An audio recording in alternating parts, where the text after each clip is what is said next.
Welcome back, dear students, to our next session for the poem How to Tell Wild Animals.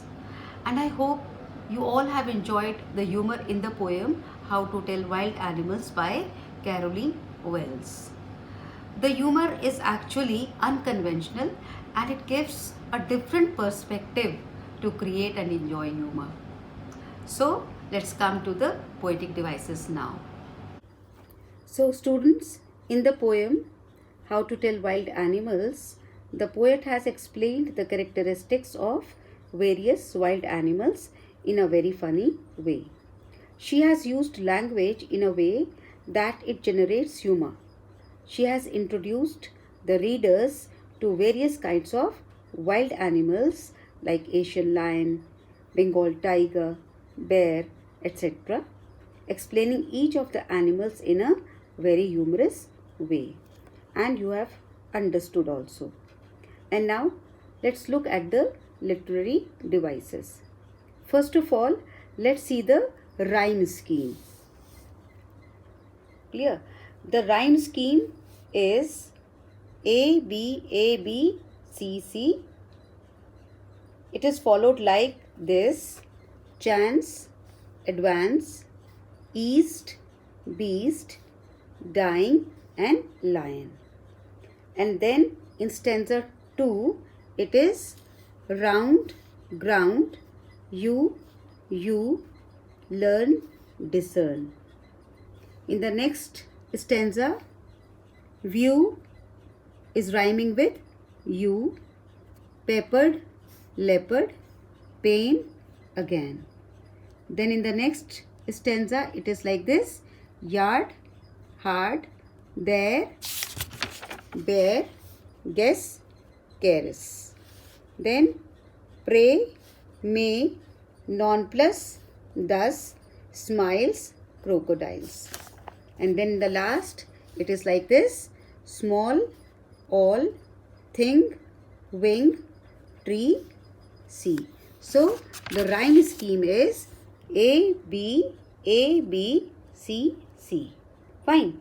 Now I will talk about enjambment, which is the continuation of a sentence to the next line. So in this stanza, this literary device lies in the lines: and if there should to you advance a large and tawny beast. And now the next literary device in the same stanza is assonance. Assonance means the use of vowel sound. So see the words: you should go, should to you, then roars, this. Clear? Here the vowel O is used, so it is assonance. Fine. Now coming to stanza 2. First of all, I'll talk about alliteration.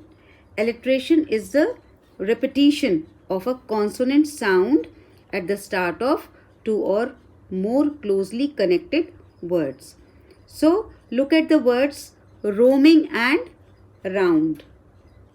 Consonant R is being repeated. Fine. Okay. And now look at the same words.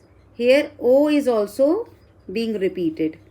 So O is the vowel sound and it is being repeated in these two words. So it is assonance as well. Clear? So assonance and alliteration, these two literary devices are being used in this stanza. Fine. And now let's come to the next stanza.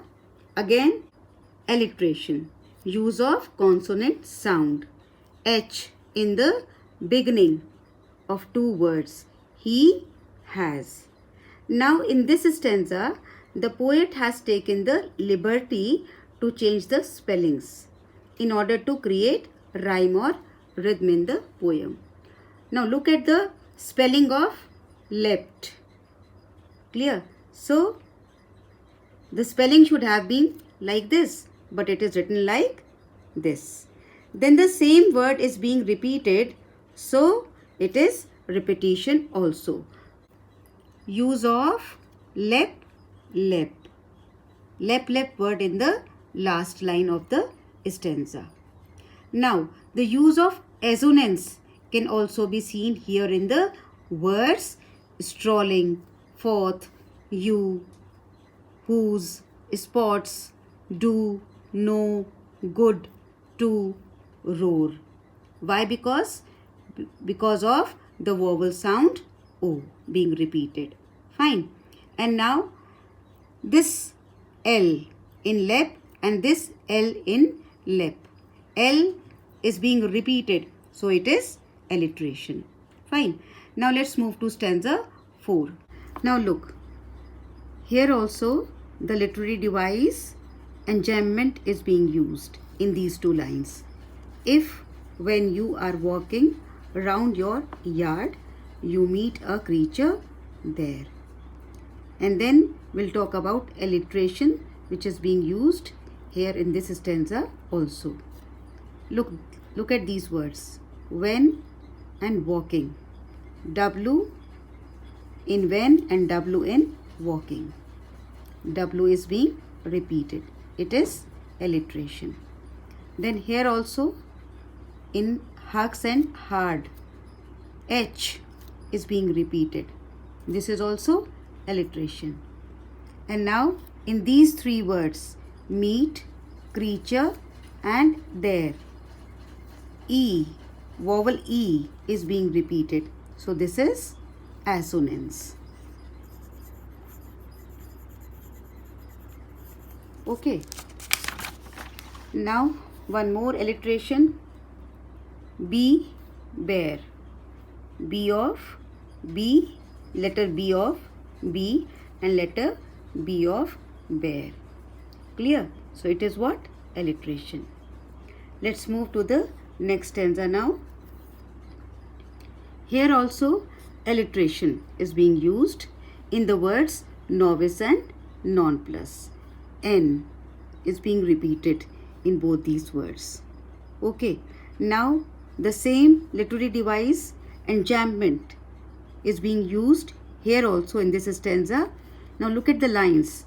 Though to distinguish beasts of prey, a novice might nonplus, the crocodile you always may tell from the hyena thus. Clear? Okay, let's move to the next one, the last one. Here also two literary devices are being used together, alliteration and consonants.